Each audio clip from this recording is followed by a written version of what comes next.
Eleccions en més de 300 pobles i districtes del municipi de Xinjiang. L'arribada d'un estranger fa que de seguida arribi la policia. No es pot gravar a Xinjiang, el focus d'un gran escàndol electoral que fa pocs anys va denunciar a la premsa aquest home. Yao Lifei és un activista veterà.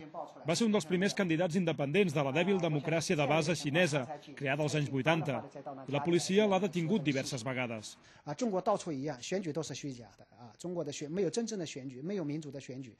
Els funcionaris locals ens conviden a entrevistar votants satisfets i també ens proporcionen aquestes imatges de la televisió local, on la sensació és la d'un dia de festa.